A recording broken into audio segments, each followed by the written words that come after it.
A very good morning and welcome to Media Monitor, and today we're going to take a look at May Day celebrations. Zwelinzima Vavi is finally launching his labor union today. We bring you highlights of the EFF Manifesto launch and also take a recap of the Spy Tapes as well as the Vodacom Please Call Me rulings. We'll also look at the National Orders, awards and stories from across our borders. But first, here's a quick look at what's making headlines at this hour. COSATU has vowed to intensify its work of uniting workers under a single federation and to fight against labor brokers and what it calls monopoly capital. Now, this comes amid speculation that its former Secretary General Zwelinzima Vavi will establish a federation that will compete with it. The Gauteng government is to engage with taxi operators in an effort to improve road safety as well as curb road fatalities in the province. Now, this follows Friday's crash near Randfontein, west of Johannesburg, in which the final toll has now been put at 15 people dead, with only 2 survivors. A taxi and a post office cargo truck collided head-on after the taxi allegedly swerved across the R41 road to overtake another vehicle. Gauteng Premier David Makura and other officials visited the families of the victims yesterday. The Department of Public Enterprises will be holding talks with the Civil Aviation Authority on the suspension of airline SA Express's air operator certificate. The suspension took effect yesterday, grounding SA Express's 28 aircraft around the country. All right, now moving on to big stories of the day. It's quite a busy Sunday. As you might be aware, today is a public holiday that marks Workers' Day, or May Day, as it is also known. Among other things, it seeks to celebrate workers and the working class. It is also a day that is recognized by many other countries. The main celebrations are to take place in Mamelodi in Pretoria and are scheduled to begin just under an hour from now. We will be crossing live to our reporters on the scene. And also today is the launch of Zwelinzima Vavi's new union in Tembisa, and we'll also cross to our reporters there. But for now, let's see what the former COSATU general had to say. Over 2,000 trade unionists from 50 unions met in Boksburg to plot the formation of a trade union federation which will sing a different tune to COSATU. The Workers' Summit comes on the eve of a planned rally to mark Workers' Day. Former COSATU boss Zwelinzima Vavi was explicit on why the country needs a new federation. The trade unions must be independent but not apolitical, and that the unions must be democratic, not through shouting slogans, but by practicing democracy internally in the organization. A new federation has been on the cards since Vavi and the National Union of Metal Workers, SA NUMSA, were expelled from COSATU. And union bosses attending the Workers' Summit say it's time for an independent organization to represent workers. The South African workers in general, they have been crying out for an independent revolutionary voice. And that voice would have to be created in this forum today. Against all odds, we have made it possible today. And that's why this historic summit is very crucial, comrades. These union bosses are calling on workers to turn out in their numbers at their Workers' Day rally in Tembisa on Sunday. This will be the first real test of the proposed trade union federation's support on the ground. Meanwhile, COSATU says the formation of a rival trade union federation will only weaken worker power. We are concerned about that in South Africa you have 76% workers who do not belong to any union in this country. Yet there are people who want to form federations before they even have unions by taking from the existing unions. That is dividing the power that we need as workers in this country. The majority of workers in South Africa do not belong to any union. Only 29% of the working population in South Africa is in a union. Speakers at the Workers' Summit have emphasized that a new trade union federation should guard against being used as a political pawn and instead put workers' struggles first. Tumala Mushaudi, SABC News, Boksburg. All right, it's time for a quick ad break, and when we return, we recap the topical issues of the week. Do stay with us.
The courage to move the party forward. Booyah. There are those who forge on uninvited. Truth or dare? Dare. Every time. So to the fearless, we salute you, party comrade. Join the movement online. Molemo, when pregnant with her first daughter, Relebogile knew that she wanted her daughter not to experience any identity issues. This is when she decided to look for toys that resembled Black as Beautiful. I think for me, it was also just to get our girls to have some sense of identity, somewhere, some sense of belonging. I grew up having black and white dolls, and going to a multiracial school, I did not really see color. So for me, it's this thing of she should actually know what her true identity is. Join your host, Boleng Molebadze, on Bophelong every Friday at 17:30. Didier Drogba, a footballer from Ivory Coast, was named as the third most influential celebrity in Africa. Where I saw him display, he's a very nice player. He always make an impact. Drogba donated his $5 million endorsement fee to the construction of a hospital in Abidjan. Well, there are some lesser-known football stars in the continent that you haven't met. Really? And are deserving of more attention. I think we will do better. The Journal, every Saturday at 1:30 on SABC News. News Today keeps you informed with news locally and around the world. When Judge John Hlophe challenged the Supreme Court of Appeal when it sent the matter back and said that there must be an inquiry set up. We unpack business news. There's an increase in general inflation in the country. We give you up-to-date news of the day. The drugs were seized at several locations in Sydney, including a shipping container sent from Hong Kong. Police say it's the largest haul of illicit drugs in 2 years. We round up sports news. Kotata, tell me about the legacy that you would like to build and be remembered for. Trying to get my foundation running, which is going to focus on, all the sport, doesn't matter disability or able body. So, I'm passionate about sports. Stay informed every Monday to Friday from 3 to 5:30 p.m. CAT. SABC News.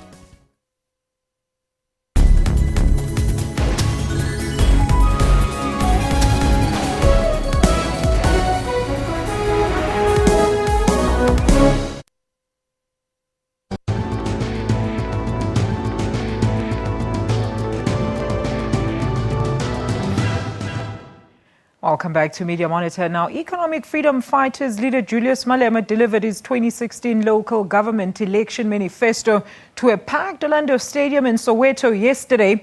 Promises of better service delivery, rooting up corruption, creating jobs and making people centre of government were delivered to and received by a cheerful audience. Let's take a look at some of the highlights of the event. A promise they made and kept. To fill the 40,000 capacity stadium, to listen to their commander-in-chief unveil the party's list of promises. You will never regret voting for the EFF. By presenting this manifesto, we are signing a contract and saying to our people, if we don't implement this contract, you must kick us out of government. We don't want many years. We are asking for 5 years alone. The list of what the EFF calls genuine commitments includes a promise to build the capacity of municipalities with the aim of abolishing tenders, creating jobs and providing basic services such as water, sanitation and electricity, building quality infrastructure and stimulating local economic activity are also top of the list. Well, the EFF leader also took the opportunity to set the record straight following accusations of treason. His interview with Al Jazeera caused quite a stir. The ANC has since laid charges of high treason against Malema. Malema is reported of having said that he will remove the ANC government through the barrel of a gun. Let's take a look at this clip. Let me tell you, I hear all of you saying we are promoting violence. We are not promoting violence. We are the most peaceful organization.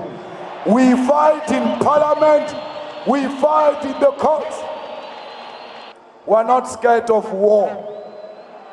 Neither are we scared of violence. We are not scared of a violent state. For a quick ad break, we'll be back with more Media Monitor. Do stay with us.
Trends saw a stage play where two great forces were born in South Africa.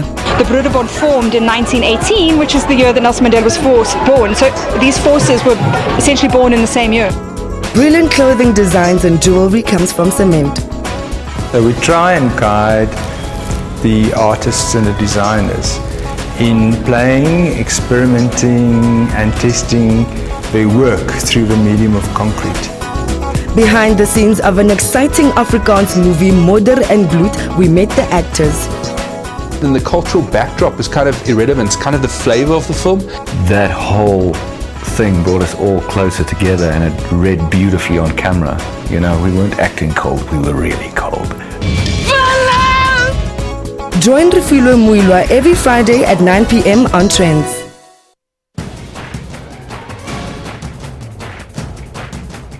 They are basically arresting him, continue to arrest him on behalf of the apartheid government. We are dealing with effects. We are not dealing with the causes. And for as long as we deal with effects, we are never going to solve this problem. What do these people need in prison? Why are they there? The PAC, as Dr. Peku is saying, has been seeking answers, and they're not coming. What kind of answers are you getting? I really think I've answered that question. I think it's a difficult question. I don't have an answer for it. How was it possible that they could operate with such impunity? The only thing you want is closure. The only thing we want is closure. And unfortunately, I don't really have sympathy for the idea that if you're too old, you shouldn't stand trial. That's Rights and Recourse with Dumile Mateza every Sunday at 2 p.m. Central African Time, only on the SABC News Channel.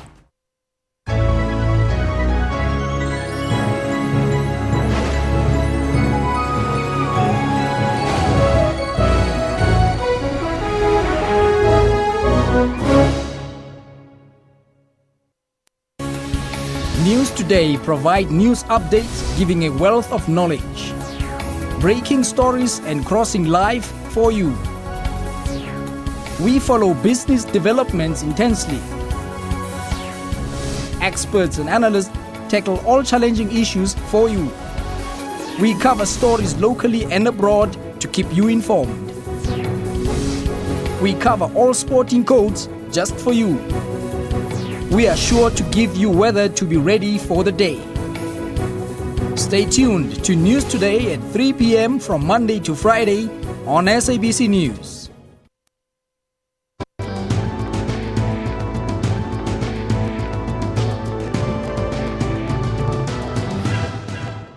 Welcome back to Media Monitor. Now, all eyes on were on the North Gauteng High Court this week as Deputy Judge Aubrey Ledwaba made a historical ruling over the Spy Tape saga. At the heart of the story was the DA's determined fight to get the decision to drop President Jacob Zuma's corruption charges to be reviewed.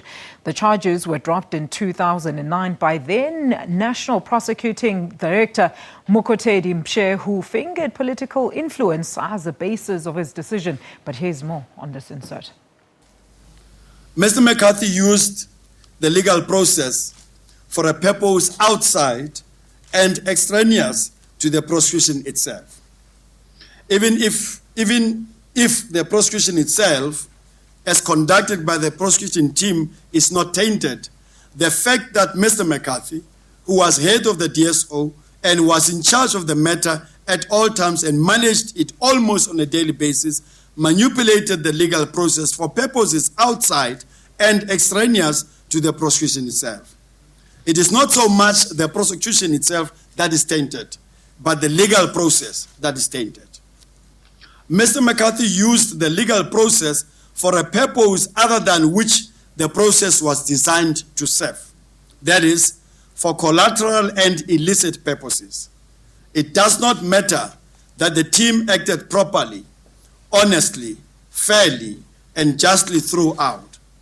Mr. McCarthy's conduct amounts to a serious abuse of process and offends one's sense of justice. What Mr. McCarthy did was not simply being over-diligent in his pursuit of a case, it was pure abuse of process. If Mr. McCarthy's conduct offends one's sense of justice, it would be unfair as well as unjust to continue with the prosecution. In the light of the above, I have come to the difficult conclusion that it is neither possible nor desirable for the NPA to continue with the prosecution of Mr. Zuma. All right, let's now have a look at how Judge Ledwaba overturned Mokotedi Mpshe's judgment, as well as the reactions that followed this ruling. It is hereby ordered: 1. The application succeeds. 2. The decision of the first respondent dated 1st April 2009 to discontinue the prosecution of the case against the third respondent in accordance with the indictment served on him on the 28th December 2007 is reviewed and set aside. It's a victory for the rule of law. It's a victory for the Constitution. It says that Jacob Zuma must face a prosecution. It says the decision was irrational to discontinue charges against him. And therefore we welcome the fact that he will have what he's always asked for, his day in court. What was before the court was an application for review. It was not an application to find guilt or not. 3, there are no charges against President Zuma that are preferred against President Zuma. 4, we still continue to believe and support our judiciary, including on issues where perhaps politically we may not agree. Right, let's now have a look at more analysis of this ruling. The spy tapes are still central to the case. Because remember, when Judge Nicholson made his decision and the Supreme Court of Appeal said there was no evidence substantiating the fact that there was political interference, now we have it on tape. And that came in after the SCA decision. So it's unavoidable. Mr. Abrams is going to have to confront the fact that prosecutors lied under oath. Mr. McCarthy submitted affidavits in which he claimed that there was no political interference, that he didn't consider any extraneous factors in deciding to charge Mr. Zuma. But we now know that the evidence is actually there. So when you talk about abuse of process, even if you take the case to a judge, the judge will have to be offended by what occurred in this case. The lying, the political manipulation, and those who are talking about equality under the law seem to be having a very biased view in terms of the equality, because Mr. Zuma is also entitled to the same equal treatment that we all get under the law, which means that you do not charge him based on political events or on political advantages that you will get from bringing charges against him. With that, let's now have a very quick look at some of the tweets that you've been sending us this morning. Zama Mahlase says, if unchallenged, this ruling will become a case law perpetuating trumped up, unfair and politically engineered prosecution from Zama Mahlase. Dumisani Matebula says even if he appeals, he has never won any court case. It's a waste of time. Sbusiso Sibia says knowing advice he received before yes, but all will just be a waste of time and taxpayers' hard-earned money. And of course, last but not least, Mr. John Thorpe says that there are still some judges that are not in the pocket of Zuma and the ANC, but we all know this won't last. All right, we're going to take a very quick ad break and we'll be back with your Vodacom story. Do stay with us.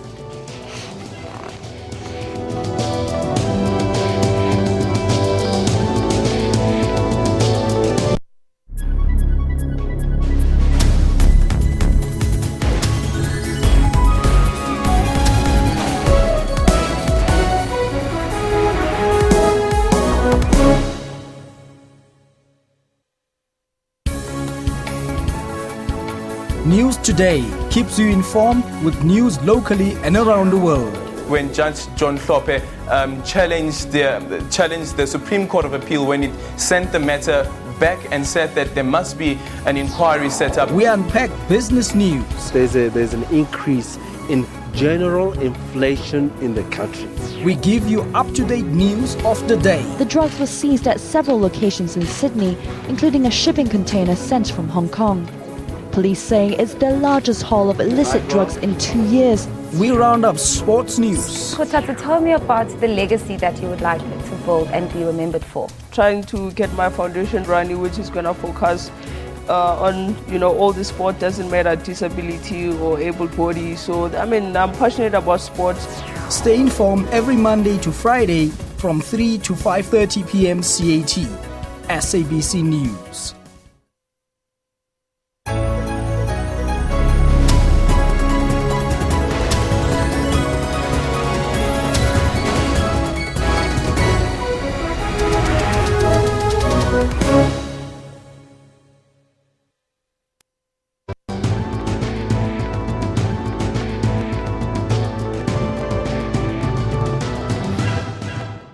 Welcome back. Now, another high-profile case that got a lot of reactions from social media this week is, of course, the ruling of the creator of Vodacom's Please Call Me service.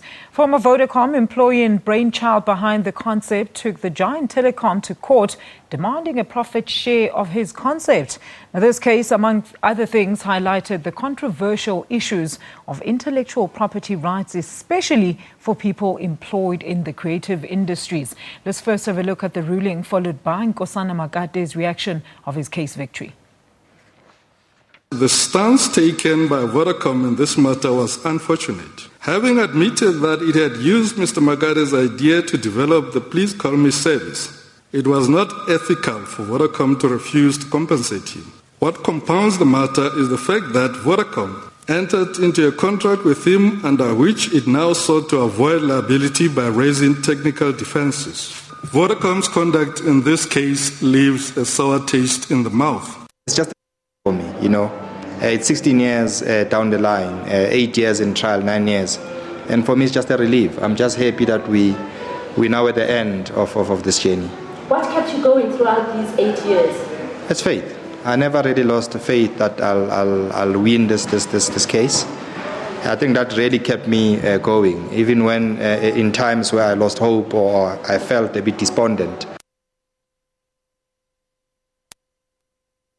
The story into context for us. I'm very pleased to welcome intellectual property expert and lawyer Ms. Bernadette Versveld. Bernadette, a very good morning to you. Thank you so much for joining us. Thank you, Alicia. First of all, Bernadette, we've just been speaking and you're saying to me that you were interviewed about this particular case since 2013 when it all blew up. What was your initial opinion of this ruling now? Well, being an intellectual property attorney, it's an excellent outcome. It's, in my view, the correct outcome.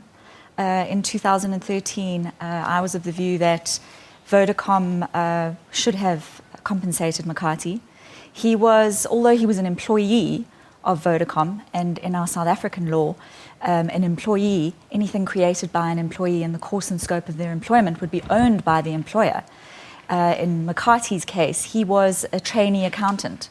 So any development, in particularly this development being a messaging service, had nothing to do with his employment. So I was always of the view that he was in fact the owner and Vodacom should have compensated him for it. Look, Bernadette, why 15 years then to get to this conclusion? What are the rules and the laws pertaining to this? Well, McCarthy only approached Vodacom and asked them for compensation in 2008. And then the matter started in 2013 with the first case that went to the High Court. And of course, then it went on appeal because McCarthy initially lost the case and it went on appeal.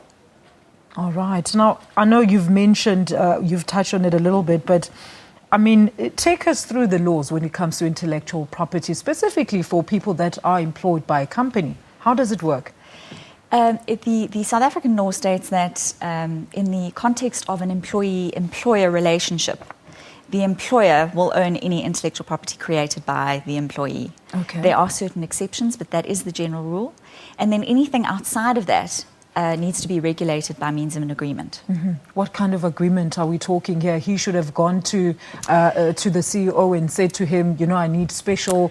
What should have happened in this case? You know, Alicia, I think that I'm surprised on a daily basis at how few corporates have intellectual property policies in place.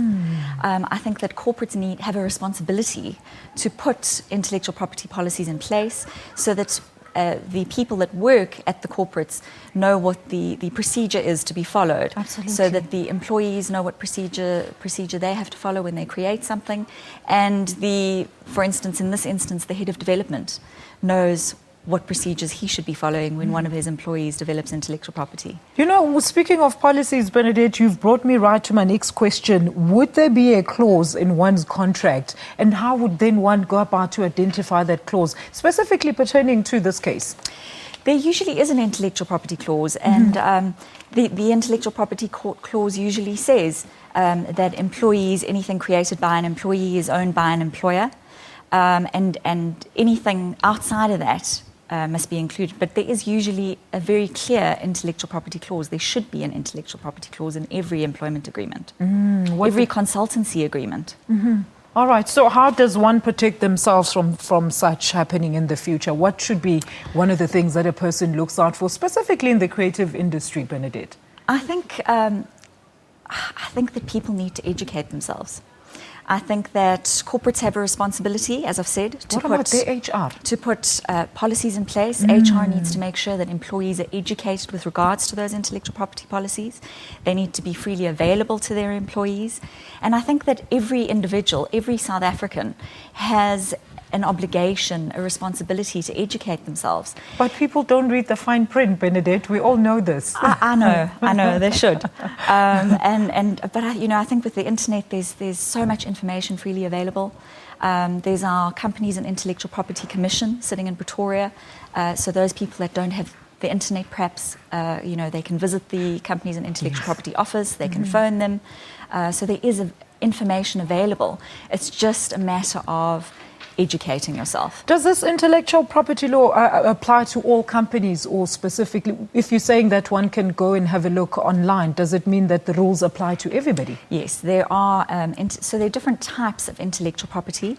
Go ahead and explain. The intellectual property is. There are different types of IP, and all those different types of intellectual property are regulated by our legislation. So, for example, brands, the Vodacom brand, the Vodacom device is regulated by trademark registration. We have different types of copyright, which would be your artworks, your literary works, computer programs. You have inventions that would be protectable by way of patents. You have designs, so packaging, for example, would be protected by means of a design registration. You have know-how, goodwill, of course, trade secrets. Trade secrets, possibly the best example of a trade secret, is the recipe for Coca-Cola. So there are different laws and different intellectual property. They're all very valuable assets, which is why it's so important for both corporates and for individuals to be educated. You know, going back to my earlier question, Bernadette, I don't understand why the case had to go through so many phases, and yet none of the judges picked that up. And yet you said that back in 2013, for you, it was just outright. What do you think happened in that process? Was the case not properly presented? No, I think that there were other elements. There were elements outside of the scope of intellectual property. So they raised technical aspects. They said that because McCarthy had brought the claim so many years later, after the intellectual property was first conceived, after that verbal agreement, that the claim had prescribed. So that this constitutional case dealt with prescription, and they said that the intellectual property fell outside the Prescription Act. So there were other reasons, other technicalities why the case did go on for so long. But Alicia, I think if people realise the importance of protecting their intellectual property from the outset, it would avoid litigation. So, if McCarthy knew what his rights were, if Vodacom had an intellectual property policy in place, if that had been done, they wouldn't have litigated over so many years. And of course, they wouldn't have gone to the expense. It's very costly to litigate. Whereas protecting your intellectual property, getting advice on your intellectual property, and protecting that intellectual property is a far less costly exercise than millions of rands of litigation. Bernadette, can you just, as an employee, I mean, you was a trainee employee, as you mentioned earlier, go to HR and ask for the company's intellectual property policy? Can you do that? Yes, absolutely. As long as as I said, as long as a company has an intellectual property policy in place, because so often we act for companies that don't have such a thing. All right. Now, what lessons can we learn from such a case, Bernadette? Oh, Alicia, like everything in our country, education. I think that in our tertiary institutions, we need to make sure that intellectual property courses are available, that they're not just available to law students, that they're available to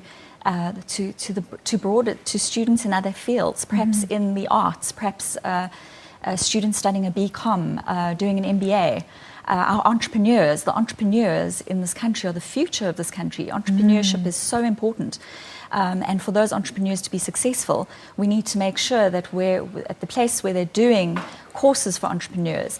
Gibbs, for example, the Branson Centre, they need to be offering an intellectual property course. All right. Bernadette, before I let you go, I mean, I know the ruling didn't specify the amount of money that is supposed to be paid out to him, but they said that they recommended that Vodacom go into a sort of compensation agreement or dialogue. What takes place during that? What do you think is going to come out of that? Well, I think it's going to be interesting to see whether the parties manage to settle. Yeah. So I would imagine that they will try and settle out of court, that Vodacom will make an offer. It'll be interesting to see how they calculate that compensation, whether it's going to perhaps be a reasonable royalty that would have been paid by a licensee, for example. to McCarthy or whether it's going to be payment as if Vodacom purchased the intellectual property from the outset. And of course, if they don't manage to settle, they're going to have to bring another application to court to quantify the damages. And then the court is going to have to listen to both parties and quantify damages and have an outcome. Wow, and that could take how long? Another 5 years. Gee whiz, that's about 20 years on a single case. Bernadette, thank you so much for coming into studio and clarifying that for us. Miss Bernadette Varsveld, she's an intellectual property attorney, and she was taking us through the developments of the Makate Vodacom case. Let's take a quick ad break. We'll be back with more Media Monitor.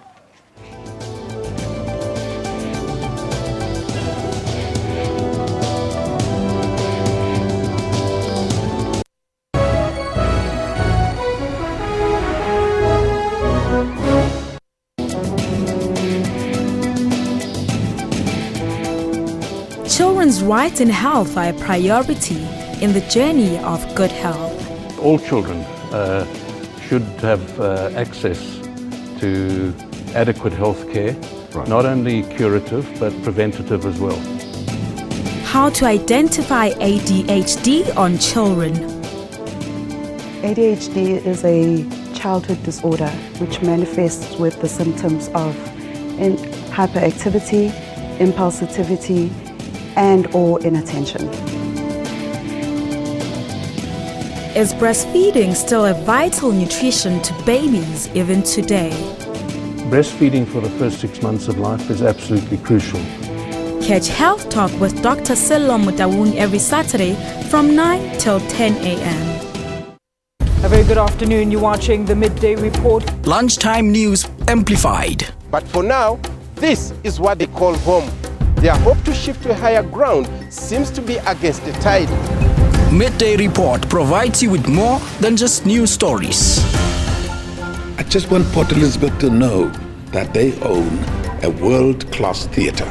Good afternoon, you're with the news at 1 in the headlines. Very good afternoon to you. This is News Live. I'm Natasha Thorpe. Let's take a quick look at what's coming up in your headlines. Good afternoon and welcome to A View from the House. For all things news, tune in to Midday Report weekdays at 12 noon only on the SABC News Channel.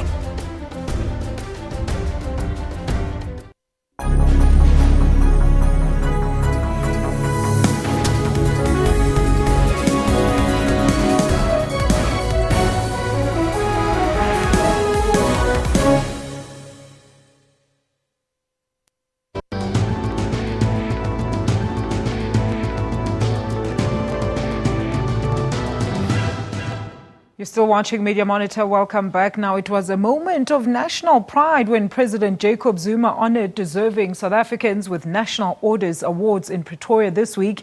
The awards are the highest form of recognition that is bestowed to outstanding citizens who impact positively the lives of their fellow compatriots and make incredible contributions to the country.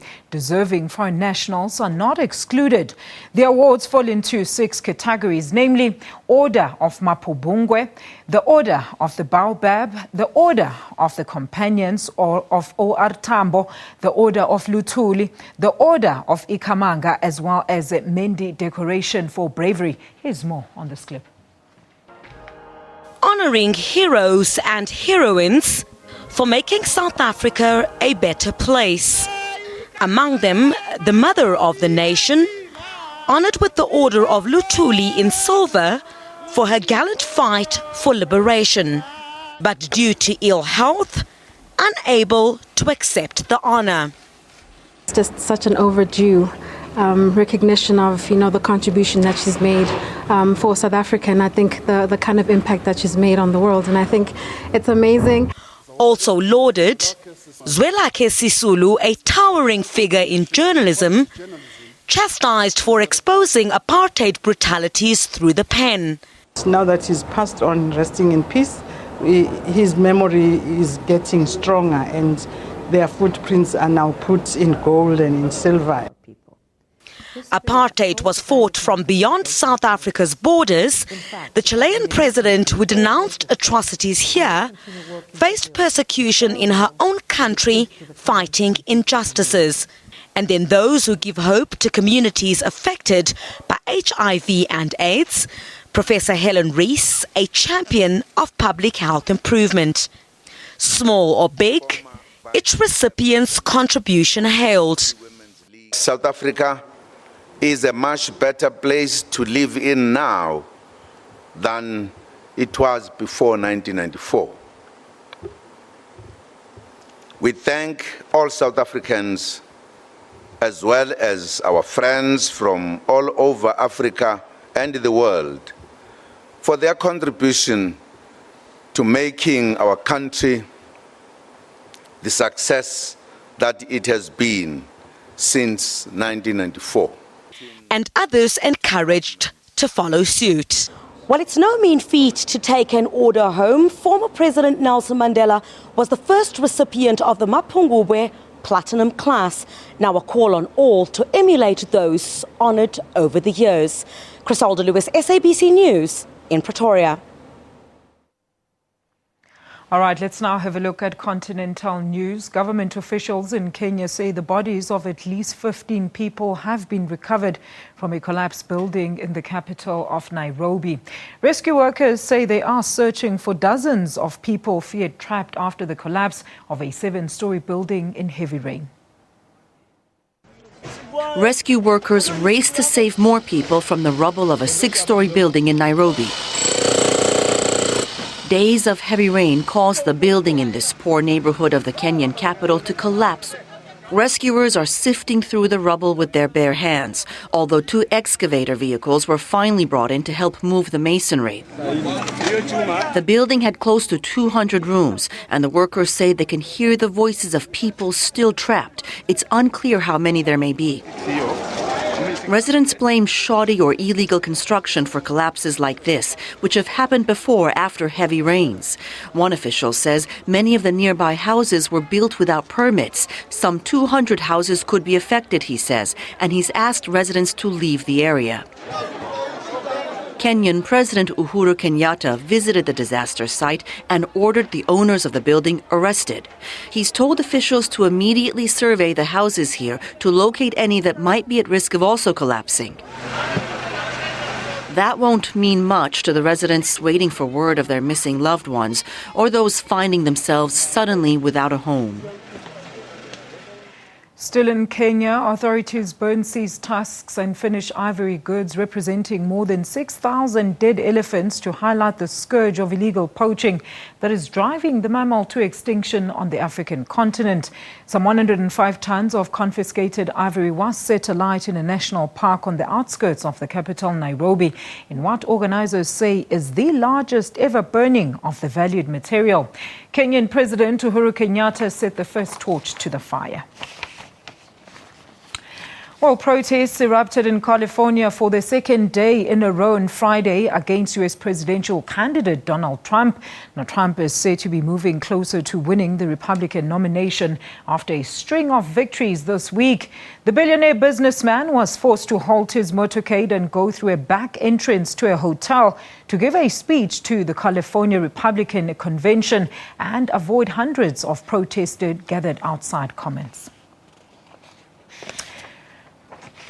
Let's go back to Kenya now, where authorities burn seized tusks and finish ivory. All right, we'll go straight to the package.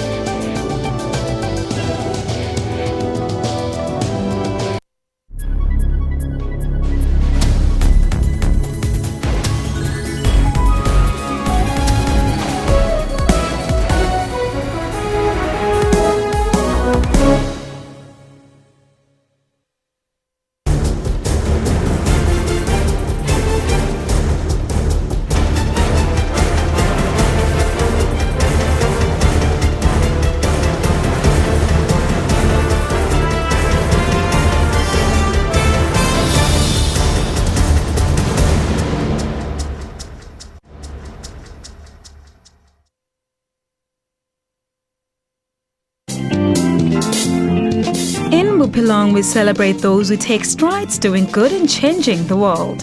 I really think that education has to be revisited, and it's an integral part of teaching young people skills of the future. There's always light at the end of the tunnel. I think that the treatment should be made available, actually, because it's costly. Growth hormones are very, very costly. Where there is a challenge, we bring hope. I'm alive.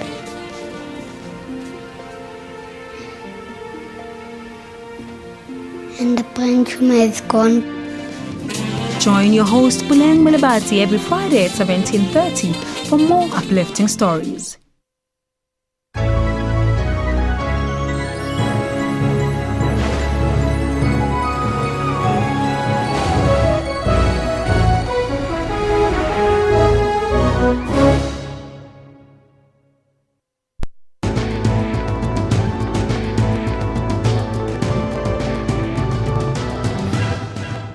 All right, we do apologize for all those glitches we're experiencing today, but let's wrap up the show in positive news. Our reporter Sherwin Brass Peace caught up with Trevor Noah to celebrate his 100th day on The Daily Show. Here's what went down. Trevor Noah, thank you very much indeed. I'm sure South Africans are very happy that you're talking to the SABC. Thank you for having me. In many ways, moving into The Daily Show, you now find yourself on the other side. You are, in a sense, also a journalist. You have to do the research. You have to come up with the questions. You have to interview the subject and not just be the subject. Yes. What's that transition been like for you? It's been a challenging one, but a rewarding one. I think even in South Africa, I always joked about politicians. I always enjoyed dabbling in politics and trying to decipher it, as I always said, on a very simple level for the layman. And coming to the US has afforded me another opportunity to do that. It's a more intense process because I've had not as much time. I didn't grow up in the country. But it's much more exciting because of how the American news cycle works. So it's learning to make it into journalism, but at the same time, it's learning how to use the comedy that I've formed my entire life to get me to this place. I mean, let's talk then about some of the comedy that has formed you to get to this place. You've introduced an American audience to a president called Jacob Zuma on a number of occasions. Yes.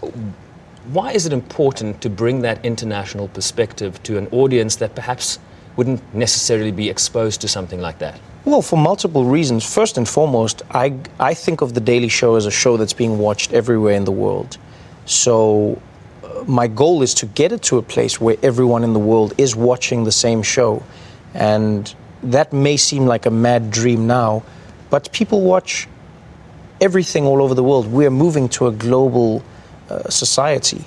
And so every country that affects the world is making news in a different way. Jacob Zuma is the president of South Africa. South Africa is part of BRICS. BRICS is the most powerful alliance of developing nations. So it helps for Americans to know who this guy is, what is happening in another country. And sometimes it just helps people to know that they are not the only ones who are going through a crazy time.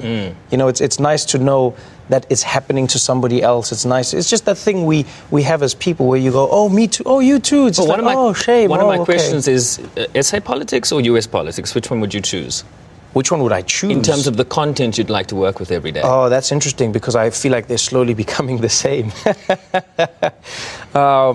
South African politics is really entertaining. It's home, so I would always engage in that. And there's also the nuance of the cultures, The one thing that I prefer in South African politics versus American politics is we haven't learned how to formalize our corruption yet.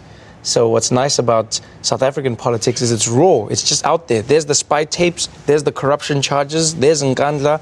There's the money that was stolen. There's the Air Force base. It's all out there in the open. In America, it's so layered. It's nuanced. It's lobbying. It's appropriations. It's a bill that has been written into law. It's a super PAC. It's campaign financing. They found ways to normalize things that we in South Africa still find garish and brash in terms of money involved in politics. It's a lot, as you mentioned, to get your head around as a kind of newbie that has to formulate intellectual analysis of this idiosyncratic American system. Yes. I mean, is that the challenge, that being an outsider in many ways, to comment on something that might be quite personal to many people?